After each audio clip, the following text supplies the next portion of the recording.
Welcome to my channel. Subscribe, listen, and enjoy my stories every day.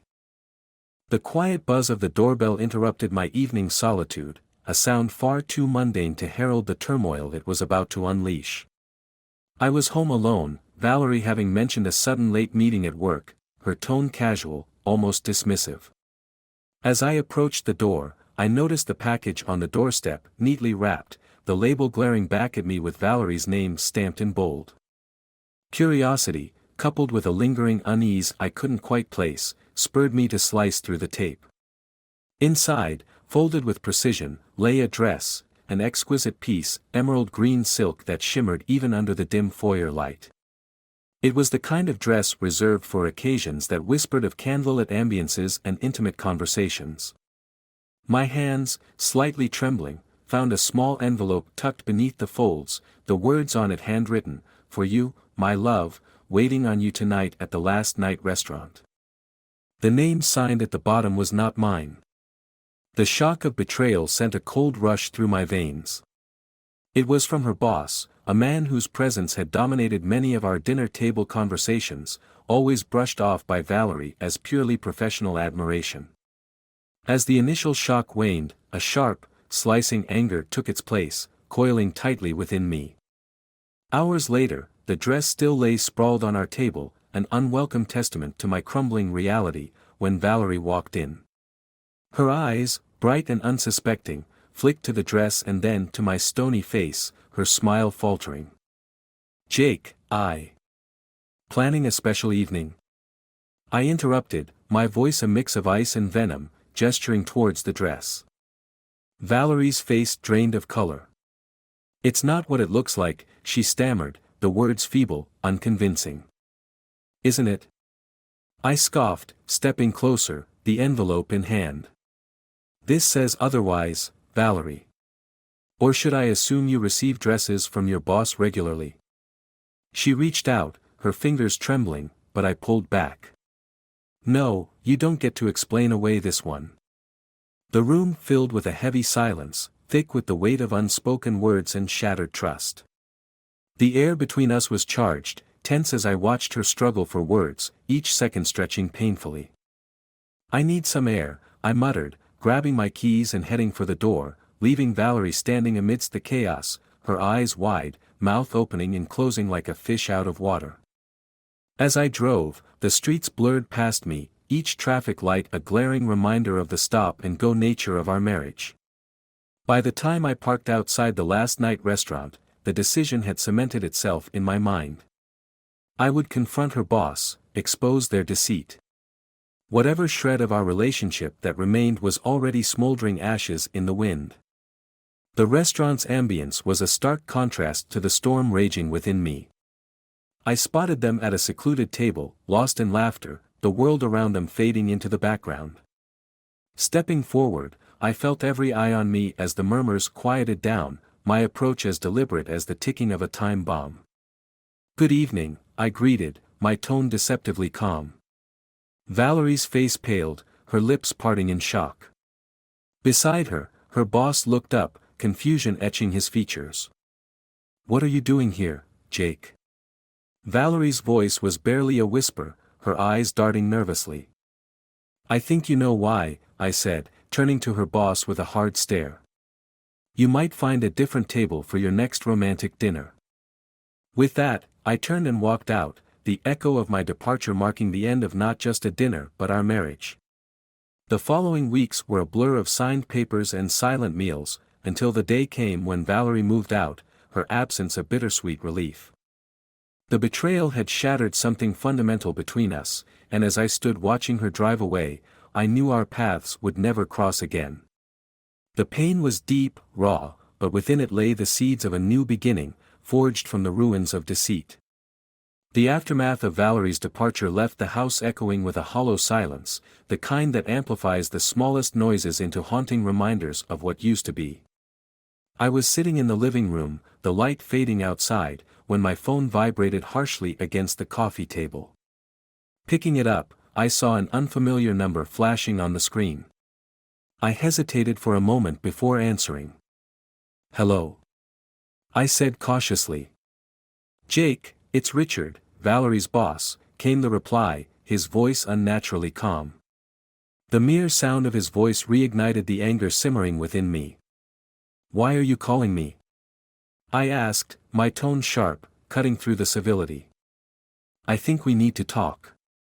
Face to face. There's a lot you don't understand." "And what would that be?" "That you thought it was okay to send my wife a dress for a romantic dinner." I snapped back, my grip tightening around the phone. "There's more to it, Jake. Meet me at the park near your house in 20 minutes. I'll explain everything." I agreed, more out of a burning curiosity and a desire to face the man who had intruded into my life.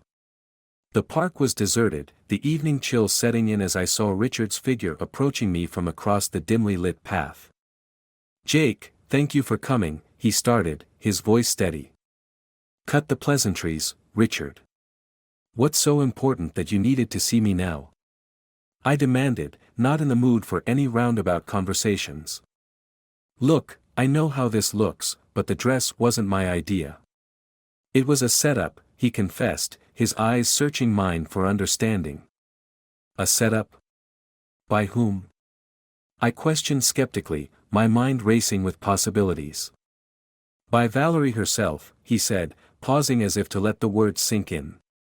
"She's been planning to leave you for a while. She wanted a reason, something dramatic." "Why are you telling me this now?" I asked, confusion and anger mixing in equal measure. "Because I was played as much as you were. I had no romantic interest in Valerie. She used an idea I mentioned in passing about surprising my own wife with a dress. She ordered it using my account to make it look like I was the one having an affair with her," he explained, his tone tinged with regret. The revelation hit me like a wave, cold and shocking. "And you just let this happen?" I accused, my voice rising. "I didn't know until it was too late." "She was very convincing," he admitted, looking genuinely remorseful. The conversation continued, each revelation unraveling the last thread of the image I had of Valerie. It was clear now that the life I thought we had was nothing but a facade. "I'm sorry you had to find out this way," Richard said as we parted ways, leaving me alone with a tumult of thoughts. As I walked back home, the pieces started to come together. The late nights, the distant looks, the hurried phone calls, it was all a play, a deceitful performance by Valerie to orchestrate her exit. But why? Why go through such elaborate lengths? Determined to uncover the entire truth, I decided then to dig deeper into Valerie's life, to understand the depth of her deception. This was no longer just about a broken marriage, it was about discovering the real person behind the mask I had loved. And I knew just where to start. My next move would be to visit her closest friend, someone who must know the secrets Valerie had hidden so well. The pursuit of truth promised more revelations, and I was ready for whatever lay ahead, the drive for retribution now burning brighter than ever. I arrived at Monica's house with a singular focus, to peel back the layers of deception that Valerie had so carefully constructed. Monica, Valerie's longtime friend and confidant, had always been warm towards me, but today I anticipated a different kind of encounter. As I knocked on her door, my heart raced with a mix of anxiety and determination. Monica answered, her expression shifting from surprise to concern upon seeing me. "Jake. This is unexpected. Is everything okay?" she asked, her brows knitting together. "We need to talk about Valerie," I said firmly, stepping inside without waiting for an invitation. The door closed behind me with a soft click, marking the beginning of what I expected to be a revealing conversation. "What about her? I heard she moved out." "I hope you're both okay," Monica ventured cautiously, leading me into her living room. "Monica, I know she's been planning to leave for a while.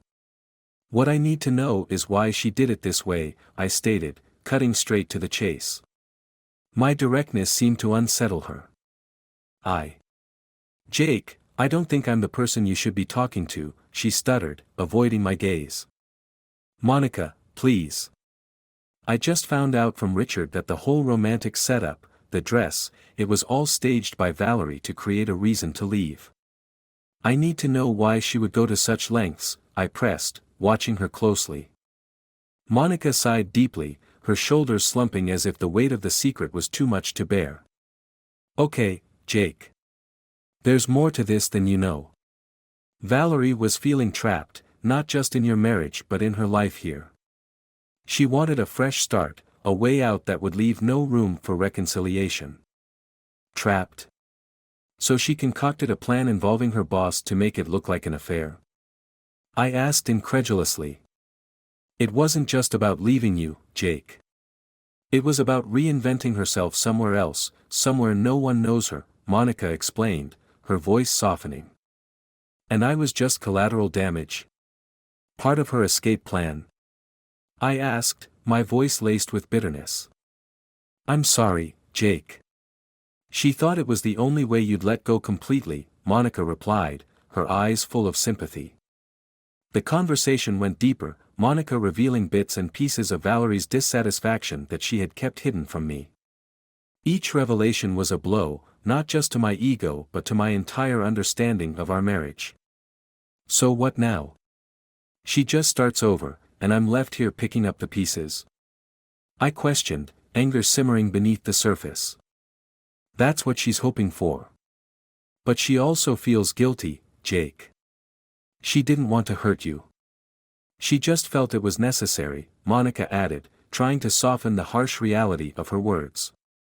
Hurt and anger swirled within me as I stood to leave.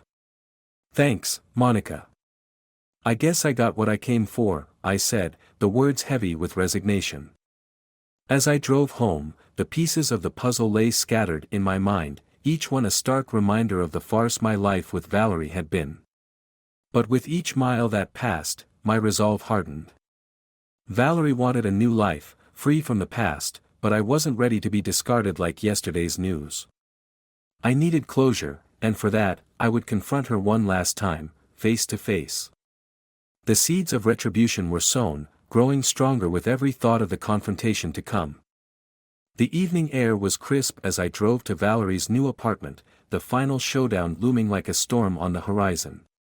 My heart pounded with a mix of dread and determination. Tonight, everything would end, one way or another. As I parked the car and made my way to her building, I rehearsed the confrontation in my mind. Each step felt heavier, each breath sharper. I reached her door, pausing to steady my nerves, then knocked firmly. Valerie opened the door, her expression one of shock that quickly morphed into wary confusion. Jake? What are you doing here? She asked, her voice tinged with a hint of fear. I think you know why, I said, my tone cold and measured as I pushed past her into the apartment. We need to finish this, Valerie. She closed the door slowly, turning to face me with a resigned look. So, it's come to this, she murmured, almost to herself. Yes, it has. I know everything, Valerie. The fake affair, the manipulation, using Richard to craft your little escape plan, I said, my voice rising with each accusation. Valerie's face hardened, the mask of remorse slipping away. I did what I had to do, Jake. I needed a fresh start, away from you, from this life. I wasn't happy, she retorted defiantly. And that justifies destroying our marriage, our lives. I countered sharply. It wasn't just about you. I had to be selfish for once, she snapped back. Selfish? You were cruel, Valerie. You left me to suffer, thinking I had lost everything because of your affair. I spat out the word like venom. Valerie sighed, her shoulders slumping slightly. What do you want now, Jake? To yell at me? To make me feel guilty? I already do. No, Valerie. I want you to understand the consequences of your actions. I want you to feel the betrayal you forced upon me, I said, my voice eerily calm now. I stepped closer, and she instinctively recoiled.